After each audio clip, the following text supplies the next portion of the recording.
Dis donc Christophe, là je vois que tu mets la main dans le bac, tu es en train de regarder tous les secrets des Anglais. Exactement. Je vais être en train de parler de Marc au sujet de l'amorce qu'il allait utiliser aujourd'hui. Morning. Morning Marc. Et il m'expliquait là qu'ils avaient fait une amorce un peu plus fine là pour essayer, pour prendre des plaquettes, parce qu'il va essayer d'y mettre pas mal d'asticots, tout ça, enfin bon, il veut pêcher au grainage, enfin, c'est leur stratégie là, ils préparent le match là. Moi ce que je voulais savoir c'est que Marc en fait était avec nous. Et en fait, c'est vrai que les Anglais, tu le sais bien, ils gagnent beaucoup de matchs au niveau en Angleterre et au niveau international. Ça reste aujourd'hui la nation la plus titrée. Et donc, moi, je voulais savoir un petit peu avec quoi ils pêchent. Alors, je voulais poser la question à Marc, savoir ce qu'ils utilisent. Il est là. So Mark, hello Mark. Hello there. So, fine, thanks. You're good? Yes, very nice. So, very pleased to meet you today because you are the champion in England and the captain of the team. And I really would like to ask you some secrets concerning the ground bait. What Secrets? do you... Yes. There are no secrets. No secrets. Moi, je suis sûr qu'il y a des secrets. Moi, je voulais savoir qu'est-ce que vous utilisez, what kind of ground baits you use, and where and why. Okay. Donc, quelle amorce tu utilises, où et pourquoi. Alors, j'ai amené plusieurs types de sacs aujourd'hui. I will explain before we look at these what we do.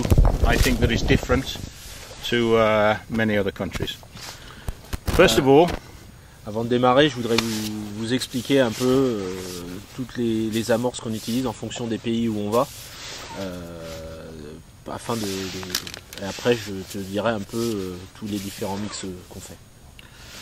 First of all, one of the most important things we do all the time, we always use fine ground baits. Ils utilisent toujours des amorces assez fines. Donc une granulométrie toujours très fine, c'est vrai qu'on a remarqué. Pour démarrer les entraînements, d'ailleurs c'est ce qu'il a fait aujourd'hui. Carp fine. Carpe fine. Etang is medium. 3000 étangs. Gross Gardon fine. Gros gardon fine mouture. And when we want a ground bait that is more dark, we put in some noir fine. Et quand on a besoin d'une amorce plus sombre, on met de la noire fine mouture. D'accord. The reason we've always used fine ground baits is because in England most of our ground baiting is done on small fisheries where we catch many small fish, and we end up using fine ground bait to catch more small fish. So what we try and do is we put a bed of a finer ground bait, and as I showed you before, we then put an area with a lot of food, rather than have a big area with a lot of food. And if you use a very coarse ground bait, a heavy ground bait with lots of food, the fish are spread everywhere. Alors, pourquoi on utilise des amorces fines en Angleterre? C'est parce que dans les ficheries, on pêche beaucoup de petits poissons. Et donc, on amorce avec ces amorces fines-là, parce que si on utilise des textures plus grosses, on en met un peu partout, les particules volent un peu partout, et à la fin, on se retrouve avec les poissons dispersés, alors qu'avec les amorces fines, on arrive à mieux concentrer les poissons. Also, sometimes, when you are fishing, you're expecting to catch big fish. Sometimes you don't catch big fish. And if there are only a few small fish, with the big particle ground bait, they eat the big particle ground bait, and they are too full. Alors, en plus, les gros poissons, quand on pêche pour les gros poissons, souvent c'est vrai qu'on veut mettre des amorces à plus grosses particules, mais bon, de notre point de vue, nous on préfère les amorces plus fines parce que quand ils mangent les grosses particules, après ils sont, comme il dit, ils sont full, ils sont pleins, ils ont plus faim, et donc on les attrape pas. Donc avec les petites particules, ça aide à garder un peu d'appétit pour les beaux poissons. C'est peut-être ce qui explique aussi quand on voit qu'on a par exemple des bulles sur le cou, des poissons qui mordent pas, ça peut peut-être aussi être une explication. On sait pas, mais sûrement, en tout cas peut-être. On peut imaginer que ça soit une explication.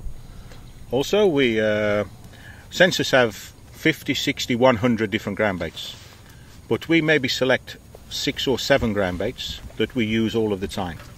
The reason we use all of the time is because we know exactly how all of these ground baits work, exactly how to mix them correctly, and exactly what species they are designed for. We do not overcomplicate it. Aujourd'hui, Sensas propose une gamme de 50 à 60 produits différents, mais nous, les Anglais, on travaille essentiellement avec 5 à 6 amorces.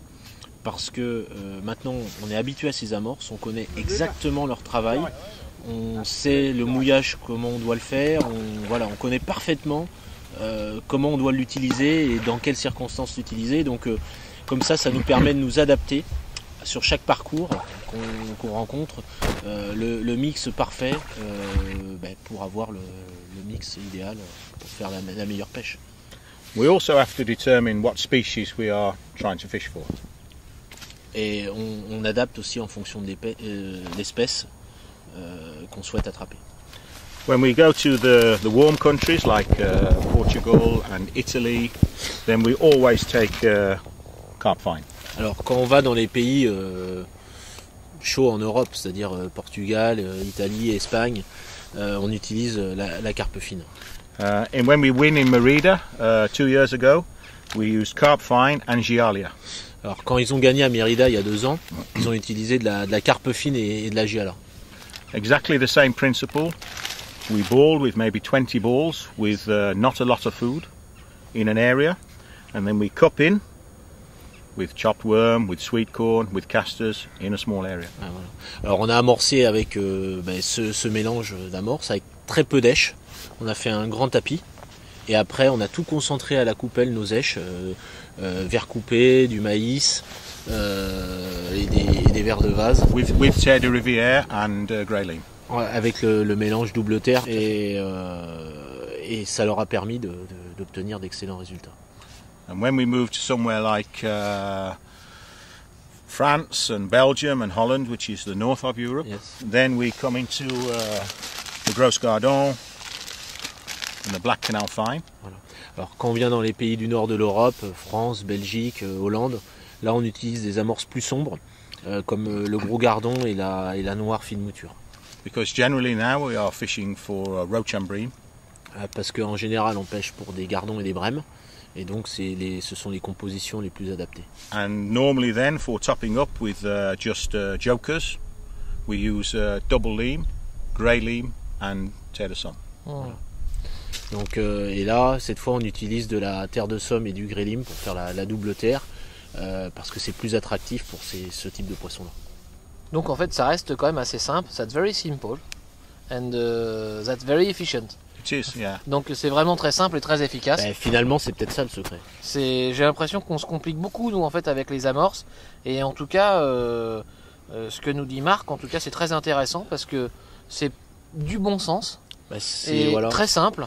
Et en fait, eux, j'ai l'impression qu'ils ont 5, 6, 7 paquets, comme ils nous disent, avec lesquels ils fonctionnent. Et en fait, c'est toujours très simple. Merci Marc pour tous ces conseils. Thanks a lot. That's very kind of you for giving us some good tips. I've enjoyed being here. Thank you very much. Merci pour tous ces super conseils.